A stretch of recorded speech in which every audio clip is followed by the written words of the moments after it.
Alright, this is the vanity pretty much done. I haven't burned it all the way in yet, but the top is split. This will be 2 drawers up top, then baskets down below. I'll give you a better view. There's a lot of metal in here, so it's kind of hard to make out the difference, but this is what the corners end up looking like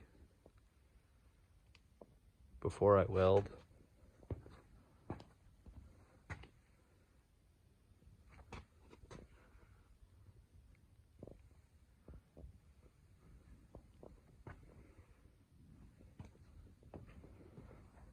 And if I had my bandsaw, they would look even better instead of using a grinder, but use what you got, where you got it.